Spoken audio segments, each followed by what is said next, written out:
वासनाओं रोकने का दो मार्ग है लूणा, वो हम तुमको बतलाते हैं। या तो वासना हमारे मन को जीत कर जीती जाती है, या वासना बहुत हद से ज़्यादा अधिक भोग कर जीती जाती है। क्योंकि हम हद से ज़्यादा भोगेंगे तो हमारे मन इंद्रिय स्वयं ही त्याग देंगे।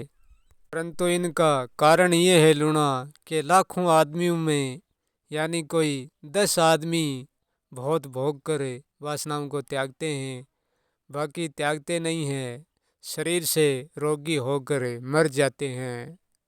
सब कुछ भोग कर वासना छोड़ती है, तब हमारे मन और हमारे इंद्रियां अपने आप ही छोड़ देते हैं, वासना की ओर आकर्षित नहीं होते हैं।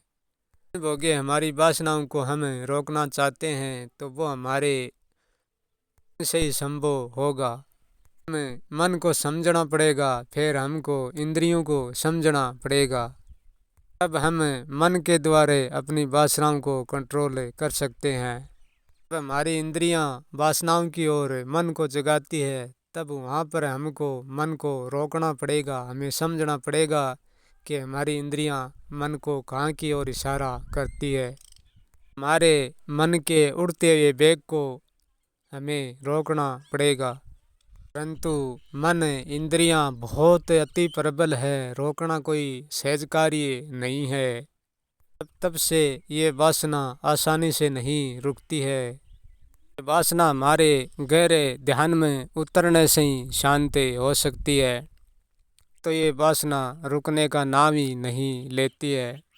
ये व्यक्ति कोई अपना नेम तोड़ा देती हैं, तो जो रोकने में लगा रहता है वो कभी न कभी जीत ही जाता है। वासनाओं को जाना बिना वासनाओं से लड़ना बेकार की बात है। लड़ना है तो वासनाओं को जानकर लड़ो, तभी वासना को रोकना संभव हो सकता है। वासना यहाँ जीवन में हर प्रकार की होती हैं और वो सारी वासना होती हैं, परंतु हमें वासना जो हमारे जीवन के लिए ज़रूरी है वो ही वासना रखनी है, और जो नहीं ज़रूरी है वो वासना नहीं रखनी है। प्राण भी वासनाओं की गिनती में ही आता है। एक सांस वासना से ही चलता है। वासना लूणा त्याग कोई नहीं सकता पूर्ण तरीके से, केवल शांति कर सकता है। हम हमारी वासनाओं को कम कर सकते हैं और छोटी कर सकते हैं, पर पूर्ण तरीके से त्याग नहीं सकते। वासना हमारे कर्म का ही पहलू है, और कर्म बिना हम एक पलक भी नहीं रह सकते। सांस भी लेते हैं वो भी हमारी वासनाओं का और कर्म का हिस्सा बन जाता है। तन तो हमारा मुख्य कर्म है ही। जब तक जीवन है, जब तक वासना से पूरी तरीके से कोई मुक्त नहीं होगा। उत्तम अच्छा कर्म करेंगे तो उनकी भी एक अच्छी वासना होगी, तो हम निर्वासना से जानते हैं। हमारी अच्छी वासना दुख सुख के सागर के ऊपर उठा देती है, सुख में नहीं डूबने देती है। वासना चाहे अच्छी हो चाहे घटिया लूणा, अंत में वासना वासना में रह जाती है, हमारे साथ कुछ नहीं चलता। यहाँ वासना किसी एक की दासी नहीं है, पूरे संसार की दासी है। जो वासनाओं को जानता है वो वासनाओं को नचाता है, और जो वासनाओं को नहीं जानता है उनको वासना नचाती है। ये कोई ज़रूरी नहीं है लूणा कि तुम सब कुछ त्यागोगे तो ही तुम ज्ञानी बन पाओगे, तुमको जान पाओगे। नहीं, ये ज़रूरी नहीं है। तुम्हारी चेतना और तुम्हारी इच्छा शक्ति पर निर्भर करता है। यदि व्यक्ति की इच्छा शक्ति प्रबल से ही प्रबल होती है, उनकी चेतना बहुत श्रेष्ठ उत्तम होती है, तो वो प्राणी सब कुछ वासना को भोगते हुए ही वो सब कुछ जान सकता है। वो वासना अपनी इच्छा से नहीं भोगता। वासना उनसे गठित होती है तो वो रोकता भी नहीं, वो वासनाओं को जानता है, पराक्रम निरिंचा करता है। कर्म का बोझ अपने सिर पर मत लो, कर्म का बोझ कर्म के सिर पर ही रहने दो, तभी बेहतर होगा। कि बहुत बार ऐसा होता है, हम ना न चाहते हुए ही हमारा कर्म हमसे गठित हो ही जाता है। हमारे कर्म में करते समय कोई प्रकार की झिझक नहीं होनी चाहिए, क्योंकि झिझक से हमारे भीतर एक डर बैठ जाता है। हम इस कर्म को सही तरीके से नहीं कर पाते।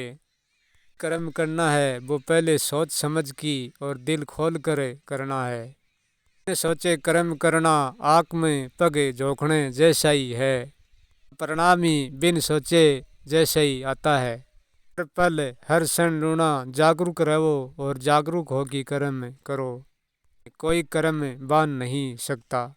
खुले हाथ कर्म करने वाला कर्म से भागते नहीं है, कर्म से डरते नहीं है। से बनकर कर्म करते हैं, वही कर्म करते वक्त झिझकते हैं। को गुलाम बनकी करो, गुलाम बनकर नहा करो। कर्म को अपना गुलाम बना कर करो, कर्म का गुलाम बनकर कर्म ना करो। बिन जाने कर्म हमारा मालिक है और हम कर्म के दास हो जाते हैं। काम में शांति ढूंढो, डर नहीं। यदि हर काम में हम शांति ढूंढना शुरू कर देंगे तो हमको शांति मिलेगी, डर नहीं मिलेगा। डर के भाव से करेंगे तो डर ही मिलेगा, शांति नहीं। शांति का गहरा स्थान कर्म नहीं मन में होता है। अपने हक में जो कर्म होता है उन कर्म करने को हमें शांति मिलती है। हमारे हक में नहीं है उन कर्म करने को हमको अशांति भी मिल सकती है। पर हमारा भोगने त्यागने का पूरा हक है, वो हम भोग सकते हैं और त्याग सकते हैं। हमारे हक को छोड़ के दूसरों के हक में पग ना दे, बेहतर होगा। हक में जैसा है उसमें संतुष्ट रहना अच्छा है।